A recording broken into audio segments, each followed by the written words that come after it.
Hey everybody, welcome to Dying Laughing. Today is a special episode as I spit everywhere. We have a guest. I love when we have a guest, especially someone who is in the realm of death and dying. And this lovely, talented, and very, very informative human being is just that. She's a palliative care nurse, a hospice nurse. She's known as Hospice Nurse Julie on TikTok. And she helps us better understand death and dying and sort of what happens at the end. Hi! Hi. That was a great intro. Was it? Yes. Okay. Yeah. Mm-hmm. Did I nail it? Yeah. You Awesome. nailed it. Yeah. I am genuinely excited to have you here. I have 1,000 questions. I think where we probably should start is to maybe manage the panic that people might have around what you do. And how would you explain what a palliative care nurse is to somebody who may have that sort of anxiety about it all and someone who doesn't really understand what hospice necessarily means? Well, first, I will say palliative care and hospice are two different things. And I do both. They kind of are in the same pool, but one's on one side, one's on the other side. Palliative care is more about a symptom management program. So if you have some kind of disease, some kind of chronic illness, some kind of cancer that you're treating, or terminal illness or chronic illness like heart disease, right? When it gets towards the end of that, but you're still treating it with a cardiologist and going in and out of the hospital, they'll put you on palliative care. Everyone should do palliative care if they ever need it, because there's no downside to it. It's a symptom management program where doctors basically look at you as a whole person and kind of try to treat your symptoms so you can stay home more than be in the hospital. Right, which sounds ideal. Totally. Right. But people hear palliative care and they think it's hospice and they go, no, they don't want it. I think that's where the panic comes in. It's Yes. what's the difference between the two and getting some clarity on it all? Yes. Because it is a little terrifying to think about the end a little. Oh, totally. Right. That's the whole reason why I started, Hospice Nurse Julie, is because I feel one, I honestly didn't actually know it was going to go anywhere. I mean, you know how TikTok goes. It was the fourth video in. I was 38 at the time, 43 now. But I wasn't I didn't have a plan. This wasn't planned. I read a little bit. I don't want to cut you off, but I did read a little about it, and maybe you're going there, but did your nieces have anything to do with it? Yes. My nieces were, I was on it to kind of make fun of them, poke fun and be oh, great. But do dances with them and be the cool aunt who kind of knew about it. Right.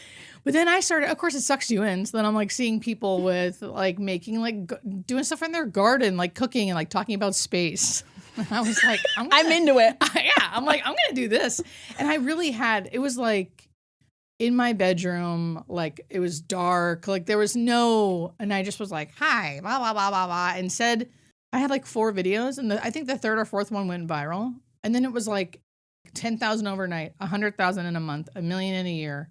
What does that tell you as someone who is in the field you're in, aside from the algorithm, aside from anything else it could be, what does that tell you about what you do and why people would be so automatically attracted to it? People want to learn about death. They want to understand it more. That's for sure. Otherwise, and I think maybe the screen actually might help a little bit, because in my everyday life, at dinner parties, if someone said what kind of nurse are you? And I say I'm a hospice nurse, they are never tell me more. Except for me. Enter me. I'm I want to know everything. Right? Most people are oh, or they go oh, poor thing. I didn't know what to expect. I honestly wasn't expecting anything. But what it showed me was people are willing and want to know, but maybe somehow at a distance, not with me in real life, but me on a screen might be a little more easier to take it in. It's an easier bite to chew. That's what I was trying to think of. I couldn't think of the words. What do you think people fear most about dying? I think it's just the great unknown. I mean, a lot of people say it's the pain. I don't want to leave my family. I don't want to leave my children. And then also and we don't know what happens afterwards. So it's the great unknown. And people can say they know. I mean, I have a belief in what happens. We're going to get into that. Yes. Not quite yet. We're going to spoon feed into that. It doesn't mean that is what happens. So it's the great unknown. Right. Yeah, the ultimate fear, because it's the ultimate unknown. It really is. It's, the human's desire to cross the T's and dot the I's. Yes. In life and in death. We talked a little bit about palliative care, so tell me more about hospice. Yes, thank you for bringing it back, because I got you. That. Yeah. Yes. So palliative care is you usually have some kind of life-limiting illness, right? So something life-limiting, it may be terminal eventually someday, but right now it's limiting your life. You have a lot of symptoms because of it or because of the medications you're taking because of it. So palliative care helps come in and kind of even out those symptoms so you don't feel as bad during the process of this disease. That's it in a nutshell. So it doesn't mean you're necessarily dying. No. You could be though. Right. But you're definitely not dying right then and there. And again, I'm saying all of this generally. This is very general. I could talk for like 25 minutes on what palliative care is, but I'm giving you like the nutshell version because it's too boring. It's boring to get the ins and outs. Well, not at all. I'd like to second that. I could not be at like, all. well, the regulations state, because there are regulations and like depends on what hospital you're at and like all the things. Hospice is an end of life program. You have been diagnosed with something. Someone has said to you, usually a doctor, doesn't have to be though, that you have less than 6 months to live, most likely. And there's nothing more like modern medicine can do to extend your life. And in fact, maybe modern medicine will actually shorten your life. So let's go on hospice. Let's get medical care in the home because we're not going, well, you're dying. See ya. Like we're coming in and mostly managing symptoms and educating you about what it's going to be like because we see it every day.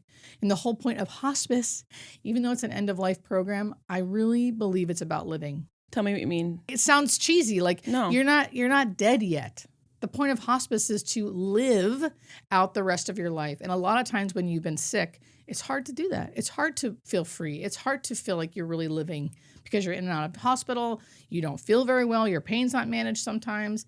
And the whole point of hospice is to help relieve some of that, take some of that burden off of you, control your symptoms well, so you can live out the rest of your life. Maybe not run a marathon. Right? Maybe. The last one. Right? The last one. And the coup de grace. Actually, I haven't seen people run marathons, but I've seen people do a lot of things on hospice. The point is to like really help manage your symptoms so you feel better so you can like be with your family and do the things you want to do, be with your loved ones and live out the rest of your life.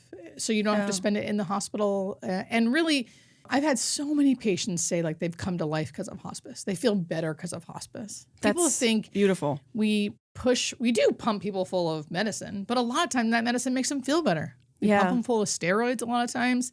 We give a lot of pain medicine, and that stuff doesn't necessarily knock people out. When you've been in pain for a long time and then suddenly you're not, you wake up.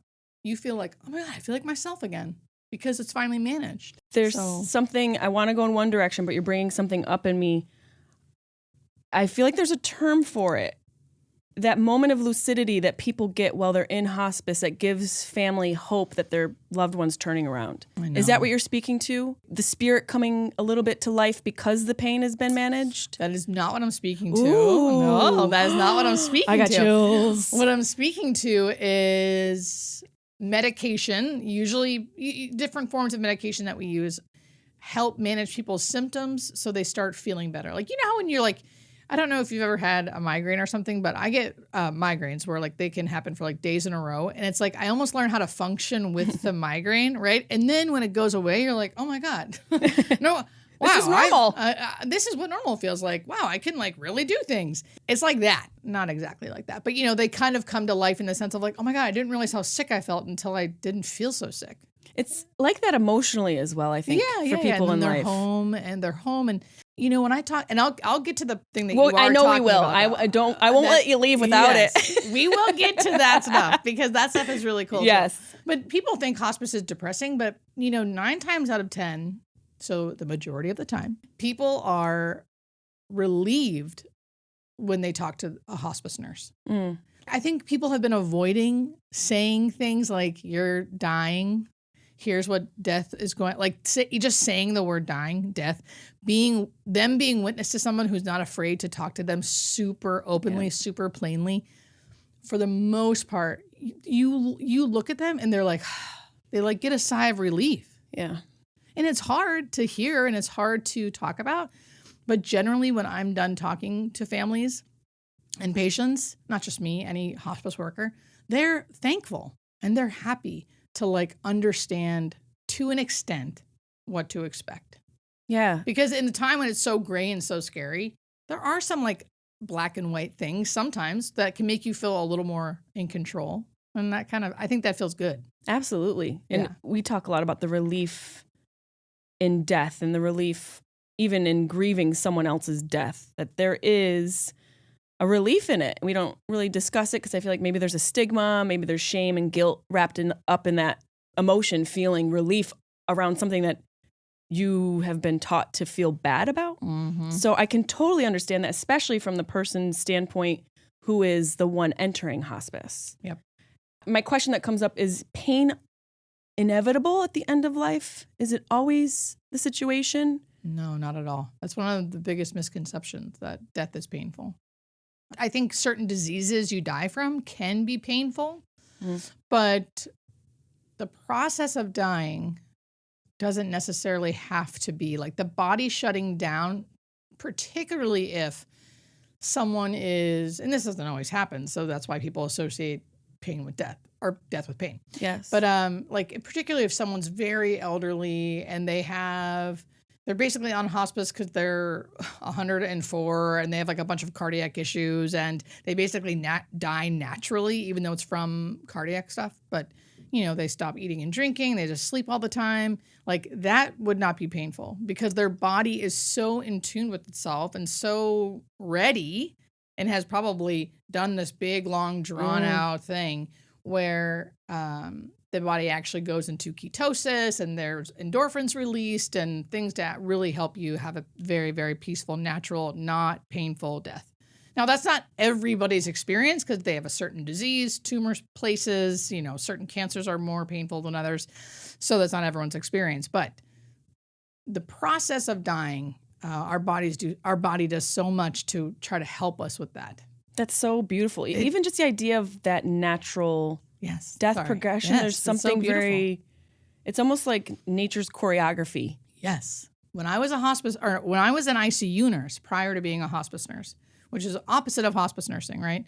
And I saw death a very different way, and it was still okay, but it was kind of like, yikes. Like we had done so much to the body, to this person's body to try to keep them alive. Oh, yeah. That the way they died, and of course we could keep them comfortable, but it just was different. I just didn't know. In my first year of hospice is when I really started seeing like, whoa, our bodies are amazing. They are built to live. They are built to die. We don't have to do much sometimes. And that is the number one thing that makes me not afraid.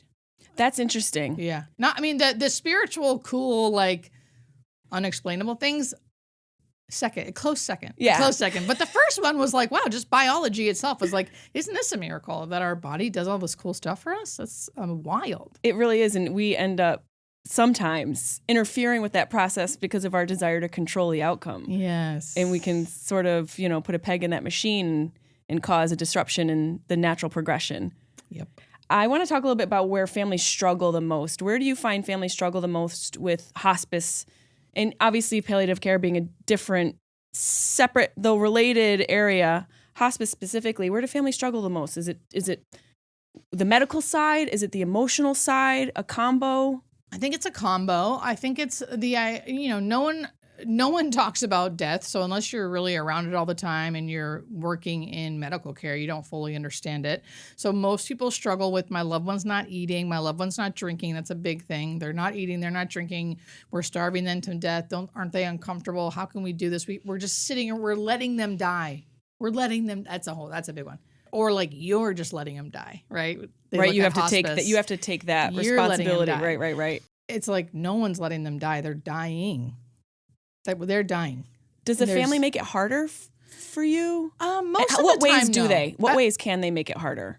By not believing the healthcare workers, right? Not believing us, right? There's a lot of mistrust in healthcare, and like I don't blame a lot of people. So there's a lot of like side-eyeing, like, I know what you're up to, which is I really try. Sometimes some families take longer than others to like, help them kind of break down that wall. You can tell immediately. I'm pretty good at reading rooms. So it's like, I can tell when I'm not, it's like they're like, nah, girl, you're not helping us. But eventually I always make sure they know that like, I literally have no agenda. I think people think hospice has an agenda.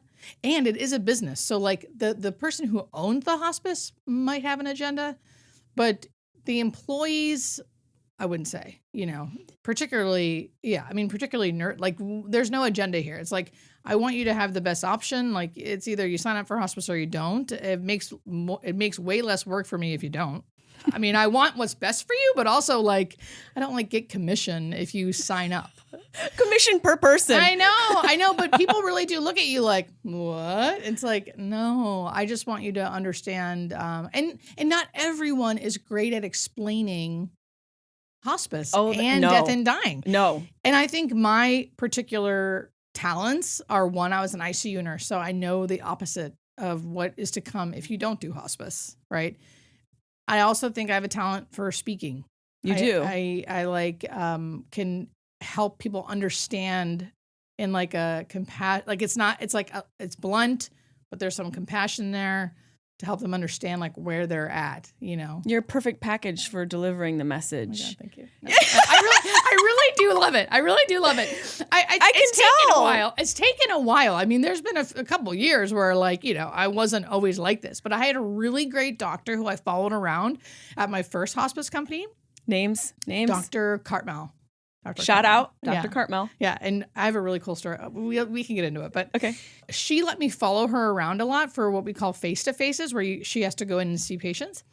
And I have like just copied her speech verbatim. Like, she is so good at explaining things. And I think I'm like an audible learner, and I would just like take what she said and be like, blah, blah, blah, blah, and just regurgitate it. It was so good. Well, if it works, it works. Yeah. Don't change the thing that's not working.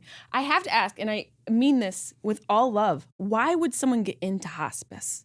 As a career? Yeah. What drew you? Because obviously it's the final days of someone's life, or the final weeks, or the final time. It seems like a very heavy space to work in. So what drew you to it? Being an ICU nurse. So I was an ICU nurse I've been a nurse for like 17 years. So it's like half ICU, half hospice, maybe a little more hospice now. But in seeing death in the ICU was just, we were just doing such a disservice for people there. Not everyone, obviously. We did so many wonderful things in the ICU. ICU saves lives. It's amazing. Yeah. And people want to preserve life at all cost. And there comes a time when what we're doing is I think like borderline cruel. And I don't think anyone's purposely doing that. I think people are afraid to say anything. People are hopeful. People want to stay in their lane. I'm only working with the lung. I'm only the pulmonologist. I'm just the cardiologist. I'm just looking at the kidneys. Because when someone's in the ICU and multi-organ failure, they got a bunch of teams coming in, and well, their liver's looking a little better today. Well, their creatinine number, okay, the creatinine's looking a little better. That's all the family hears. Yeah, they're like, right? Oh, she's gonna be fine. Meanwhile, the patient's been intubated and sedated on pressors, which is medication to keep blood pressure up, so much so that it's turning their fingers and toes black, which means they're likely gangrenous, which means they're going to have to eventually come out. Like, all these things are going on, where once I was a nurse for a long time, I was seeing the cycle of like, whoa, what's going on here? Right, where's the limit? Why aren't we like having a family meeting talking about how like, this person's likely not going to get better. We've tried for 6 months. They also have pancreatic cancer, which we've never treated, because after the Whipple procedure that they had and came in for, they've coded 5 times. This is not an extreme example. This is like, it seems like it's direct. And it's multiple times over the years seeing something like this. And again, no one's fault. It's just like, we're all just taught to like not bring it up until they're coding again. Right. So I eventually started speaking up, and it was really hard at first, because once I did, people were dying. And were you speaking up to your colleagues, to the patients, both? In rounds. So there'd be these rounds, and I would speak up and say, I think we need to have the first time I did it, I just said, I think we need to have a family meeting to talk about big picture or something very general. And what I found was like, all we needed was one person to say that. And then everyone was like, yes, yes, yes. Like everyone in the crowd, including the family. Yes, yes, yes, yes, yes. Meeting that day at 2 p.m., they said the truth. because we were all together, what's the purpose of this meeting? To talk about big picture. What's the big picture? What's the plan? This person's not going to likely live. I mean, and if you know that, what do you want to do? And the family's like, what? Well, he wouldn't want to live like this. No, we need to turn everything off. And he died that night. Oh. And he died that night before my shift was over. Yeah. And I remember going to it makes me, I could like cry sometimes right now. Like, I remember going to my car and crying and thinking like, oh my God, because of me, he's dead, is what it felt like. Yeah. And even though I knew it was right, it still was the first time I had done that, where I had spoken up, and then because of that, they died. Even though I knew it was okay, I was just like, wow, my voice has power. And that's good to know. And relief. And okay, this is okay. But it was like, so that happened. And then that just kept happening. And then finally I was like, I think I really believe in this. And I really like this. And if people are going to die, which we all are. What? I know. Wait a minute. I got a different package. I want people to know that there's another way. And another way is hospice. So, in a more beautiful way. And then I didn't really know what I was getting into. It still took me years to actually do that. And then once I did it and started seeing in that first year what death in the ICU looked like versus death at home on hospice, it's night and day. And it's beautiful on hospice, even when it's sad. And it still can be, it is what it is in the ICU too. Like, it can still be beautiful. We do our best. But just to see like there's another way, and I want to scream it from the mountaintops, like, what are we doing? Yeah. What are we doing? There comes a time, unfortunately, when we're gonna die.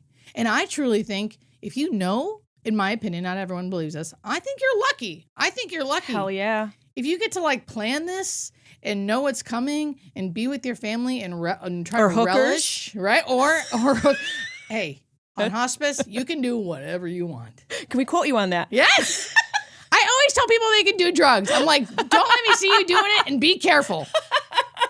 Well, you definitely can drink in front of me and do legal, like whatever you want to do. Mm-hmm. Your hospice team will encourage you. I really think. I know we do. I know I do. I think that that's the way it should be too. I think it should be open like that. You mentioned big picture, and you obviously have such an amazing presence online. When we're talking about big picture for you and what you're doing with your career, where do those two worlds come together, and how do they sort of coalesce for you in the bigger picture of what you do? You mean like in terms of like social media and stuff? Where does social media play in the world of palliative care? And I was just going to say homicide. Some people think so. Hospice. Think that. Yeah. So I still work as an actual nurse because I really, really like it. I don't work full time as a nurse anymore. Actually, I never really did. It's a whole nother podcast, which I can tell you how to like make nursing work for you. Part 2. Yeah. We're going to do a part 2, how to make nursing work for you. Yes, exactly. I was doing that before I was like Hospice Nurse Julie. The Hospice Nurse Julie thing like randomly happened. And I went with it, right? And I've been doing that for like 4 years. I've just been like going with it. Yeah. Like, we'll see. I don't know. And I don't really have a brand, nor do I want to, because it's like too hard. Like, if I start going there, then I'm like, what am I doing? What am I doing? It's a totally different thing. Yeah. So I just try to keep it as real as possible and educate as honestly as I can, use my work to inspire me, which it does. And life to inspire me. And I don't know where it's going. I just really hope that the more eyes see the education, the more fear will decrease, the more they can have, this really scary, this moment that can feel so scary to so many people can feel really sacred if you can have the courage to educate yourself about what you're seeing. And, some of my most controversial videos that I truly do get threatened to get kicked off of social media platforms, because I show real life actively dying. I show real people in the actively dying phase. They're not my patients. They're people who are willing to share with me. I think that's beautiful. Me too. And necessary. And not graphic, as people say, because it's the most natural thing ever. The person's not suffering. It's what death looks like. It's what actively dying on hospice looks like. But it's jarring if you don't know what it looks like, right? And then it's your loved one, right? Their mouths are open sometimes, their eyes are open, they're making noises, they're doing things. So I try to educate on like real life stuff. So when it happens to you, you don't have to feel so scared. You can still be uncomfortable because it's your loved one and you're sad, but you can be there. I think it's a really sacred time. It is. And when you were talking before about just hospice in general, that's what came up for me. Like, that's what I felt when I was with my father was like this deep ritual. Mm-hmm. Like a ritual was calling to me. And where we were and where he was placed, I wish I knew more about hospice. I wish I knew more about what our rights were. And someone like you to give me some more emotional language with my dad and more language with my family and language with death. Because I do agree. And are you familiar with Alan Watts? Mm-hmm. Alan Watts has a really great lecture on witnessing death, that we should look at skulls, that we should witness death, that we should look at that process because it's such a part of our life. Mm-hmm. And as you were talking about that, I think it's so ironic as a society that we're okay witnessing such salacious items and programs and TV and movies. We're okay witnessing cinematic death. Mm-hmm. But when it comes to our own humanity, that's the one area where we are just... Right? Were you even saying that it was like controversial is, to me, that's the area that needs to be changed. And I think that's why what you do is so important to normalize the language around it.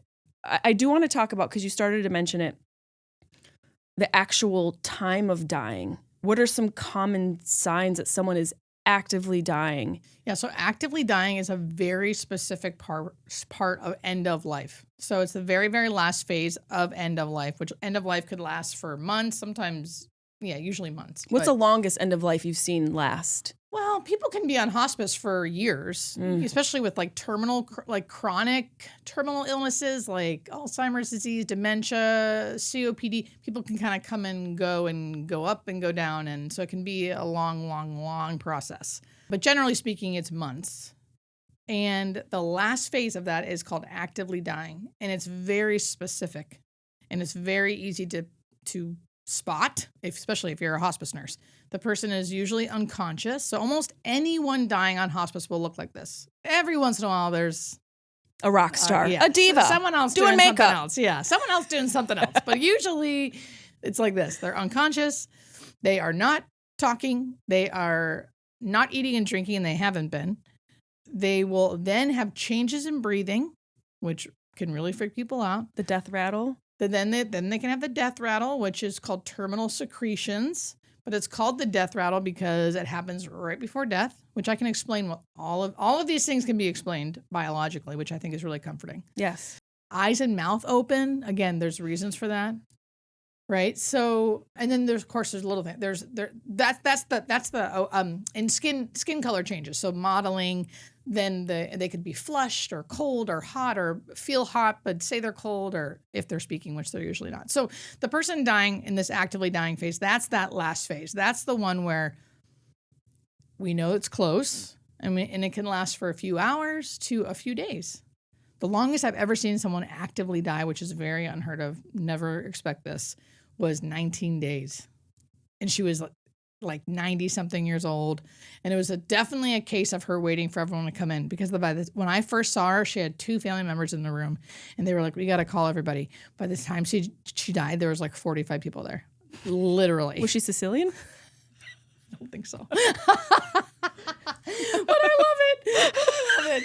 And I was like, every day I was like, I love this lady more and more. Because as a hospice nurse, you have to go there every day if they're actively dying. So every day, which is kind of, this is awful to say, but as a nurse, nurses will get it. It's kind of a pain in the ass. You're like, oh my God, seriously? Because every day you have to go there and like, there's nothing to do. Lady. Yeah. She was comfortable the whole time. Like, the family was okay. Like, she lived a good life, like all the things. So it was like, I just had to go and be like, hey, everyone's like, hi. And then more and more people. And then finally, the last person came in from Atlanta or somewhere, and then she died.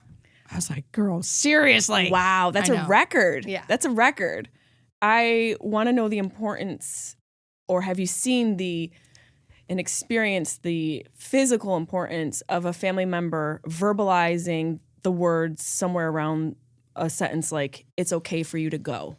Is that sentence important or effective in someone's actively dying timeline? I think it depends on the person and their relationships with others and their personality. And sometimes it doesn't matter at all. Sometimes it doesn't matter at all. But I would say if you find someone is struggling in the sense of like, they seem to be hanging on, or their personality where maybe they're worried about you, or that's like their go-to to be worried about others, or if they've always worried about you, is she going to be okay? Are they going to be okay? That's when I would say it's important to say what you need to say. But generally speaking, only you and the family will know that.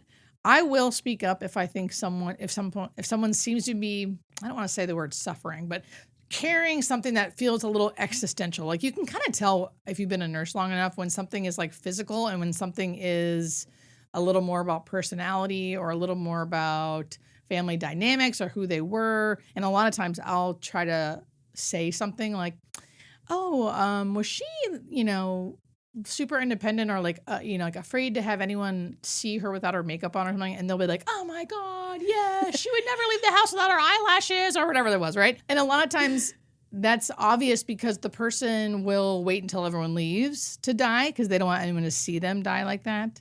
And this is getting kind of like, who knows if that's real, but that is stuff that we do see and seems to play into some people's deaths. Yeah. Like who they were and who they are. Right. Who they are. They die. I always say people die the way they lived. People die the way they live. So like if you were stubborn and neurotic, like you also might die stubborn and neurotic. Yeah, that's probably why my dad weeks before was asking for hookers. Yes. They definitely die the way they lived.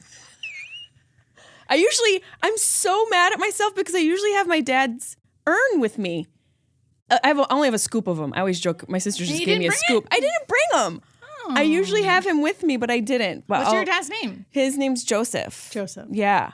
He had an interesting moment that I have seen you talk about, and I have been dying to talk to you about this. Who are the shadow people that everyone sees? Because my father was in the hospital and starting, not actively dying, but very soon before that. Mm-hmm. And he wasn't able to really communicate with us clearly, but he was communicating still. And he was telling these people to get out of his room. And he was pointing, and I said, who, Dad? He's like, the people in the shadow people. Uh-huh. And I looked this up, and this is something that happens often. So can I ask what your dad was dying from? Is that okay? Yeah, he had, we think it was vascular dementia because of the nature of how it came about and how quickly he died. Yeah, okay. So what I would say is I actually don't consider that something like he was actually seeing bad shadow people. Right, me neither. I think when people are seeing stuff like that, it's usually, this is why I asked you, it's usually people with dementia. And it's usually when they're in the hospital or in like a skill, well, they could be home too, I suppose. But a lot of times they tend to get delirium or like scary hallucinations where there's like people in black or little kids that are bothering them. Like there's very specific things that people with Parkinson's get it too. Damn ghost kids bothering these people. I know. And to me, it's like, and maybe this is me protecting myself. I don't know. But to me, if it's not comforting, it is something that is like to do with the disease, terminal agitation, their delirium, because that's what I've seen. It looks so different. When someone with Alzheimer's, to me, or dementia, any form of dementia really, or ICU psychosis, like they all kind of have the same thing, which is usually like, get out of here, what are they doing here? Who are them? Like they're dressed all in black. Like they're so. Meanwhile, there's just a group of Jehovah's Witnesses walking around in ICU. They're like, Dad, you're near death, but can we talk about the God that you talk to? Like, oh, okay. My mom had that ICU psychosis. She's like, your goddamn father's out in the hallway. He won't leave me alone. ICU psychosis is brutal. It's legit. Uh-huh. It is very colorful. Yes. It's like, it's like when televisions went from black and white to color. It's very vivid for those people. It really is. Yeah. So to me, I think that happens because it can be a part of their disease, not necessarily dying. That's a big distinction. Yeah. And so when have you seen it be a comforting thing? And is that something that is a different situation? And what do you think about that? What do you believe about that? So one, it's definitely happening. That's what I know. It's called visioning, and it's very different than like what you were explaining with your dad or anyone with delirium, ICU psychosis, confusion, low oxygen. Those all look a certain way, which I'm used to seeing as a nurse. Mm-hmm. Visioning is like clear, usually concise. They're not confused. They know who it is, and they've died already. And it's comfort, and it's always comforting. That's the thing. That's the only thing I have witnessed. Only comforting. So it's like a dead relative, an old friend, relatives they like. So that is the thing. Sorry, Uncle John. Yeah, people are like, well, I don't want to see him. I'm like, you won't. They're comforting. They didn't even get in. They didn't get. They got stuck at the door with the security. Yeah, old pets. Oh, I know. Some people see deities. Some people see angels. Some people and it's always very clear. And it's usually not right before they die. It's usually a few weeks. And as a hospice nurse, if someone is telling me that they are seeing that, I kind of clock that, okay, they probably have a month left. Okay, so you've talked about all these other biological factors that you can sort of anticipate, especially when it comes to actively dying, the process. Is there or has there been anything biologically that could explain this visioning? Or do you think this is something that maybe is left up to us not needing to know? It's just the mystery of life and death and where those two worlds converge. Yeah, I think it's that. I mean, if we could figure it out, that'd be great. I'd be happy about it. I'm truly not here to be like, I think it's this. I think for sure they're seeing their dead loved ones. Even if it is their brain just comforting them, cool. Yeah, right? That's another thing that our body's doing to comfort us. Love it. Sweet streaming service. Yes. And we could use more of that in life. Thank you. Seriously. I can use some of that right now. But what I do know is what it's not. Like, it's not what people think. Oh, they're just taking so many meds. Oh, they're just low on oxygen. Oh, they have delirium. Oh,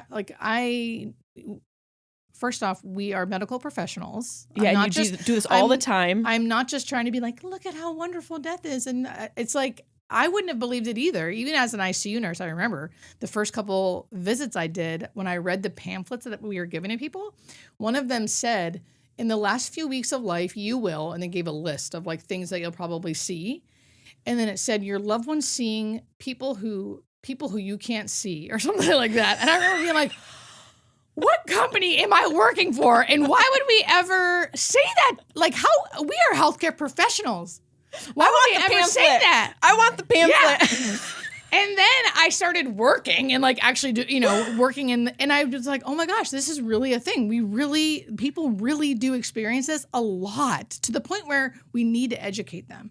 So I don't know why it happens. I love that it happens. I know it's not because of medications, because most people are alert and oriented and not even confused yet. And they're almost confused by, what did I just see? That's my dad interesting. Just came to me last night and said that he's not coming yet, but he's going to soon, and to not worry about it. And him and his my mom are gonna come get me and whatever. And he was more like, can you believe? Kind of like, what's going on? I'm like, I've had those visions, but usually after a very strong edible.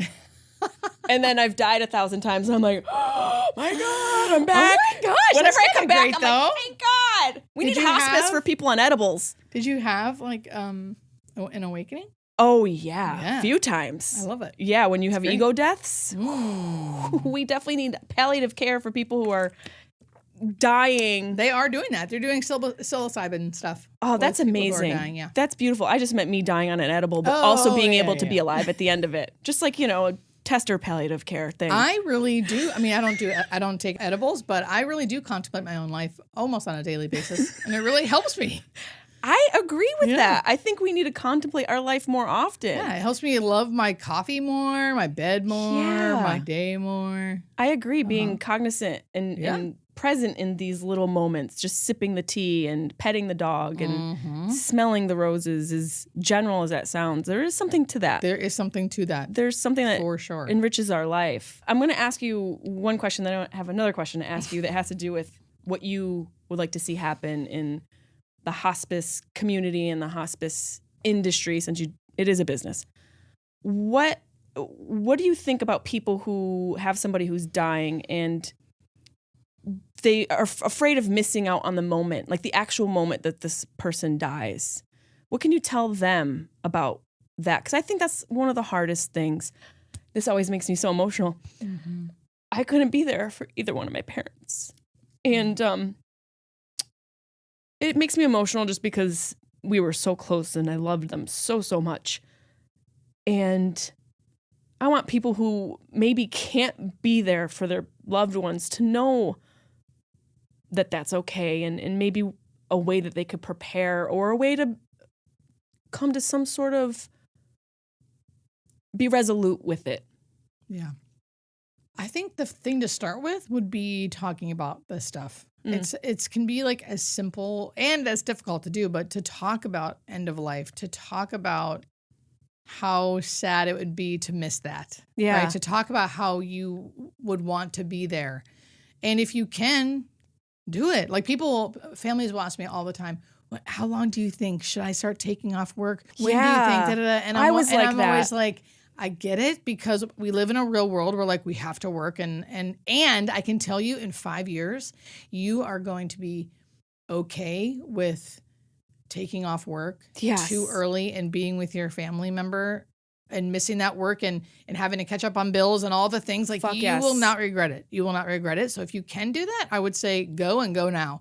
And maybe it's like, we don't know when someone's going to die ever. Even on hospice, we don't know, because it's like we could say maybe in a couple days, but it's like we still don't know. So be with them. Just be with them when you are with them.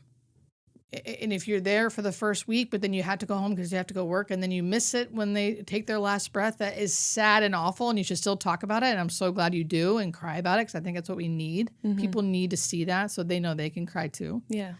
It's like, if you've already known that that's what you wanted, but you couldn't do it, right? But you can think of the time when you were there and you were present, because you did talk to them about it, and you did know how much they did know how much they meant to you. And if you're, I would hate for people to be like listening to this and going, I didn't have a chance to do that, and they didn't know, and because that happens. Mm-hmm. That happens. I think that's a good lesson, to share with other people, so other people can hear that and go, oh. Go. I should go. I should call my loved ones. I'm not saying everyone loves their parents, but anyone that you love and you're thinking about and you're saying, maybe I should. I don't know. What would I say? It's like, no. You can't just time it perfectly. Yeah. Just pick a time. Just pick a time. Yeah. And go. We have some questions from the fans that they submitted, but before I get into that, I want to ask you, what are a couple things you would change about the hospice industry if you could?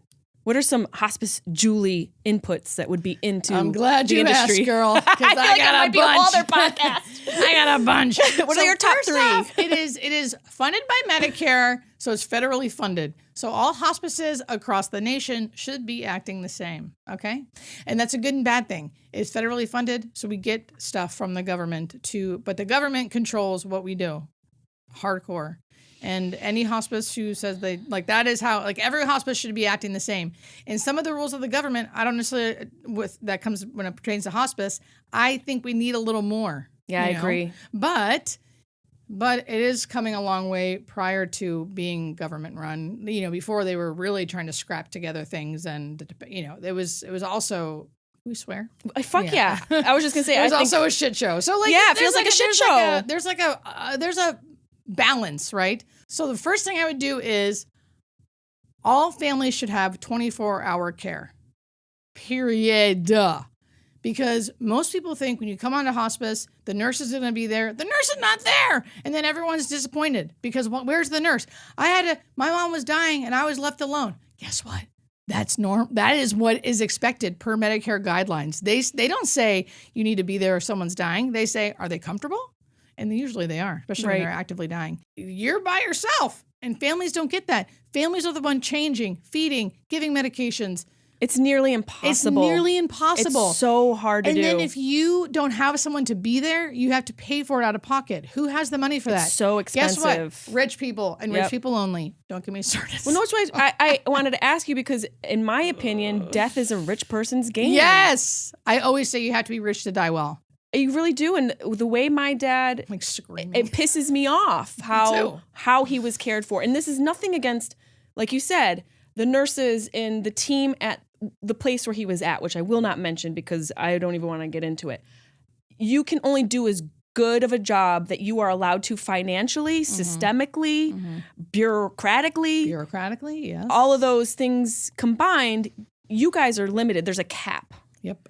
So that's where I get frustrated, and I'm glad that we're having these conversations because a comfortable death is not guaranteed just on a physiological level. But let's talk about the base that people should be given and should be allowed. Yes. And it's just not there. And there shouldn't be so much red tape and hula hoops to jump through. And I can tell you firsthand from working at as a hospice nurse, there's so much bullshit you have to go through to try to get what you need. And really everyone is trying to do their job. There really isn't some, at least close to us. There's not some evil person being like, no, we're not going to give that to you. Let them suffer. Let them suffer. Let the school teacher suffer. Right. Everyone in my working area is kind of like, we get it. We're trying, but they are going through their hoops. And then guess what? From this time to this time, the person's suffering. Not always, but a lot, right? And eventually they get the things and eventually they get comfortable. But who's there? The patient and the family that whole time. And then you're dealing with personalities. Yeah.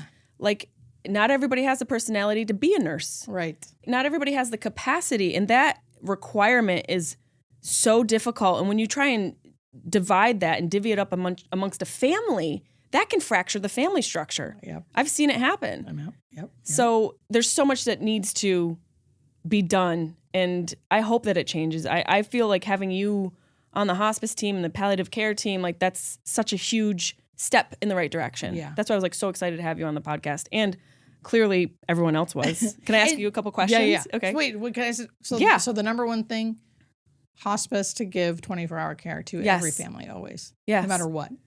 You want to throw another one in there for shits and gigs? Which is like probably not going to happen, but that's what I would do. I think that's like the only, there's a lot of things missing, but that's like the just give us that. That was the hardest thing for us. Hardest. We were trying to do it ourselves. And with something, I know neurodegenerative diseases. Yes. Those are so difficult. Horrific. You can't anticipate. No. And we didn't know what we were dealing with. And so we were taking shifts. And I live here. So I would travel home a couple times and, I would be overnight a couple times and then dealing with sundowning. I didn't know what that was. That's fun when your dad's walking around like a ghost from Paranormal Activity. Scaring the crap out of you probably. Oh my God, peeing in the plant in the corner? I know. I'm like, what?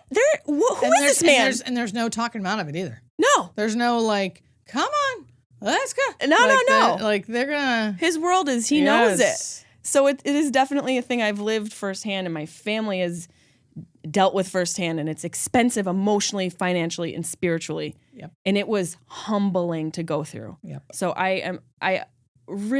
you're just a badass. You really are. I just think the moment I found you on the internet, I was like, I need to talk to this woman. She's so cool, so talented, and being able to deliver something that people need.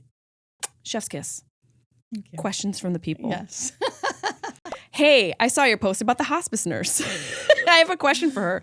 My mother-in-law is in hospice due to pancreatic cancer, which you mentioned earlier.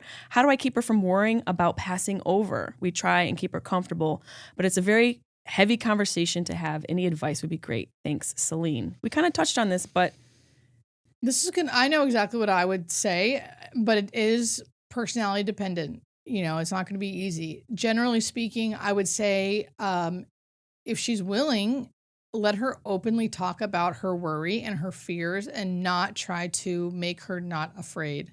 Right. Don't try to soothe her out of it. Don't try to soothe her. Don't worry.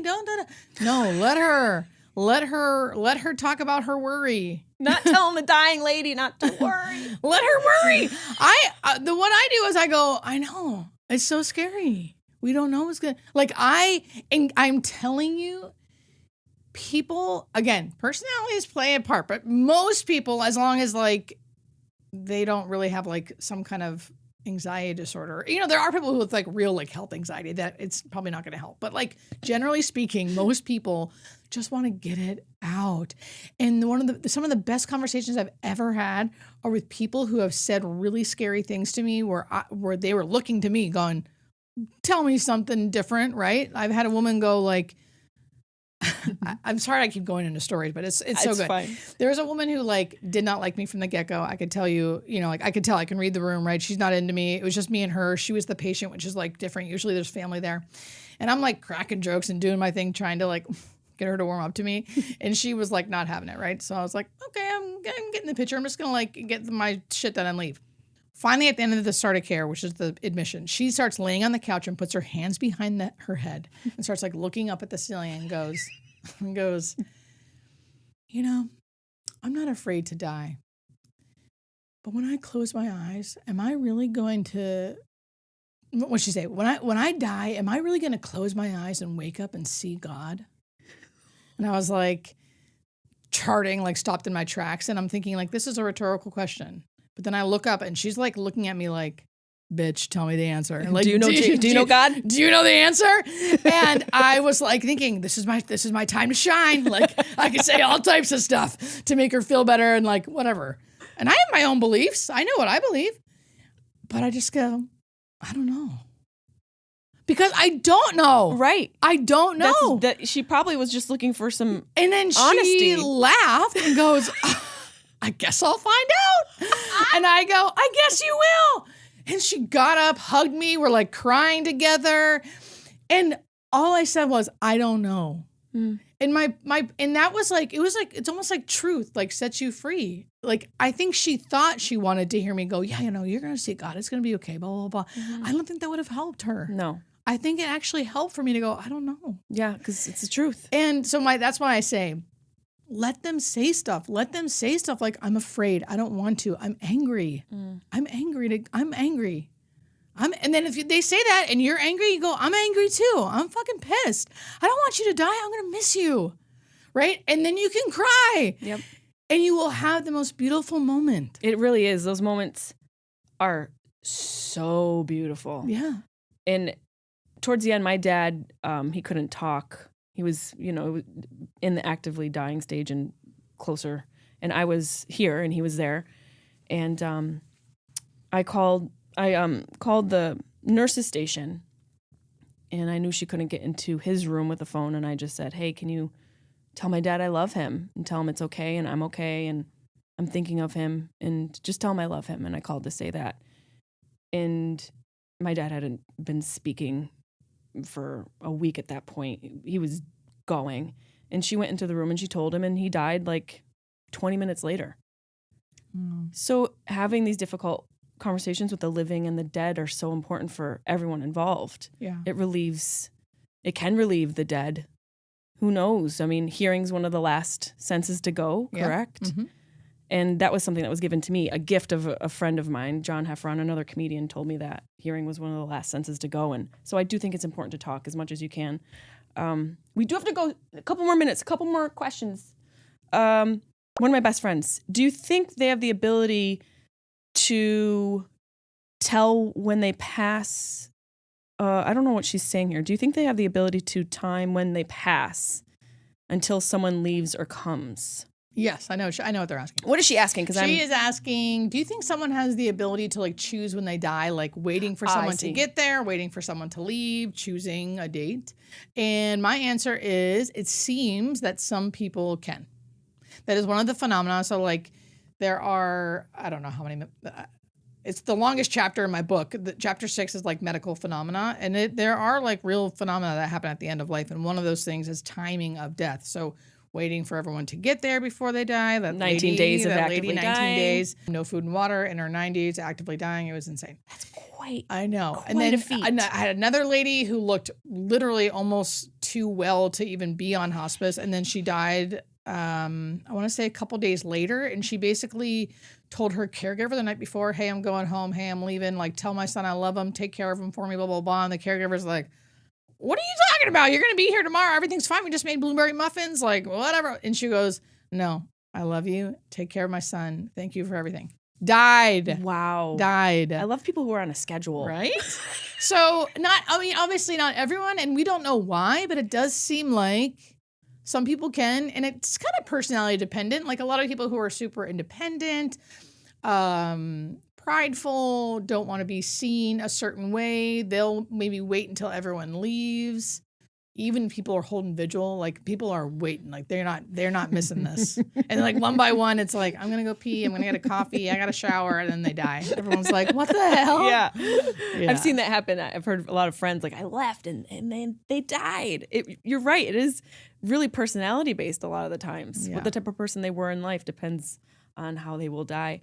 Another person asked, what logistically happens when the loved one dies in your home? I call hospice, then what? So if you're on hospice and you die in the home, you call hospice, and then the hospice will come and technically declare them dead just by listening to the heart and watching for a rise and fall of the lungs for about 2 minutes. And then if you have a mortuary in place, we'll call the mortuary, and the mortuary will plan with you when to pick up the body. And then they pick up the body, and then we'll instruct you how to get rid of the medication, and then we'll put in orders to get rid of the equipment. So. I've heard a couple stories of people that don't do any of that, and there's a body just hanging around. Like the lady That's always has illegal. her husband hanging around the dinner table still. That is illegal and Totes. disgusting and scary. Totes. And I agree. have Couldn't you agree watched more. the documentary, The Gift of the Love of Mother God? Or Oh yeah, I know what you're saying. I know what you're saying. She was mummified. Yeah. And they went to jail for keeping her corpse. Every state's different, and some religious communities can get it for longer, but you can't keep the body in there forever. Or not even 24 hours, really. You have to eventually get it picked up. I love you, Mom, but I ain't keeping you around for that long. No, and plus they look different. A lot different. They look so different. They look different. One person, Brews and Banter, this is a podcast out of my hometown. They said, thank you for what you do. Thank you. Another girl says, thank you for talking about this. Another fan says, terrified of dying. Any misconceptions us anxious people should know to calm us down? Yes. We've talked about that a couple times. Yes. So one, holla at your girl. I am also anxious and have panic attacks sometimes. So I get it. Now, not about this subject, but what I will say is most people who have written into me who have some form of death anxiety have said that watching my videos, reading my book, like just doing like educating themselves, this is not a plug, although it does sound like that. Plug it. But it has helped. So education can be key. However, I want to preface this. I'm not a healthcare professional. And I do think there are people with true panic disorders around death or around health where if you're watching my videos and it's spiking that stuff up, maybe don't. Right? Yeah. It's only if you're finding it helpful do I think maybe it could be helpful for you. If it's making it worse, back off and talk to a counselor who really knows what they're talking about. You know what I mean? Yeah. There's so many more questions, but we are damn near out of time. I have one last one. Okay. And you kind of touched on this a little bit. We didn't really go into it. I ask the listeners and my fans this question frequently. What do you believe happens to us when we die? I believe that we go to a place that's more like home than here ever could be. And it's more like going back than going to, I think when we get there, it's more like finally, I think we have a lot of fear because we don't know, or it's going to be new, or we're going to miss people. And that could all be true and real, but I really do feel like it's going to feel more like home than here ever could. I always say that I've felt homesick for a place that I just can't quite remember. That's so weird. I just said that to one of my best friends a week ago. Yeah. I said, there's this place that I am homesick for, and I don't know if I've ever been there. I know. I think you have. I think it's where we go back to. Yeah. That's what I think. And I think when I'm watching someone die, or when I have watched people die and take their last breath, like it's so close. I'm so close to that place, to that thing. They're almost there. You know, it's like, oh, and it's the same. I've said this over and over again, but it's the same thing that I get when I see a baby, like a brand new baby, or a baby that's like, you know, a couple months old or whatever. There's something about them that, of course, we all love babies, but really when I'm looking at a baby, it's like they feel like home. Like, you know it, you know this, you remember the place I've forgotten. And I feel homesick a lot for this place. I long for it. Yeah. And I get to see it a lot, I think, when I'm at work. And that's where I think I'm going to go. I think everyone's going to go. I don't think you have to do something to get there. Or I was wondering if you could get me put a good word in for me. With the G-O-D. Yeah. Let them know you're on the pod. Don't worry, guys. Let them know I offered you snacks. I'll let you all in. Okay. I offered you water. Just, just beef it up a little bit for your girl. Yeah. Please plug anything and everything. Your book. Where can people find it? The title. Okay, so first there's some things I already know I didn't answer that I want answered. So if you're watching this and you're like, you didn't talk about why they have changes in breathing and things like that, go to my YouTube channel. It's free. It's Hospice Nurse Julie. So anywhere you get social media, but to me, YouTube is like you can search things and find the videos easier. Yes, you can. Yeah. So Hospice Nurse Julie across all social media. My book you can find anywhere. It's called Nothing to Fear. It's a New York Times bestseller. Thanks to my followers. Congratulations, that's awesome. Thank you. That's so well deserved. It's so unbelievable. Fucking cool. Truly. I saw the video of you FaceTiming your parents. I know. I was like, mine are dead. I'll still FaceTime them somehow. Mine are dead. Why did I laugh so hard? Because you're my type of person. I knew I could say it, and you laugh with your mouth open. I love you. I know, like a hearty ass laugh. This has been so beyond fulfilling for me. I really do want a part 2 for how to make nursing work for you. Yeah. Because that's intriguing. And you remind me of one of my favorite quotes, a quote that has followed me in some of the hardest points of my life and points where I needed to hear it. It's from Ram Dass, I believe, and he says, we're all just walking each other home. And you help people do that, and I think that is beyond beautiful, and thank you so much for being here. You're a beautiful person, Thank you. and what you do is awesome, so thank you. Thank you. Thank you, everybody. Thank you, everybody. Check her out, follow her, get the book, share the episode with people who need it. And that was so good. You're a great interviewer. Thank you. Yeah. Thank you so much. I was, I'm intrigued and genuinely I really appreciative. rattle off. I feel like anyone who has to like make short clips of things is hard. Because someone's like, blah, blah, blah. I just run on sentences after run on sentences. And to wonder what it will be like to go to sleep and never wake up. Never.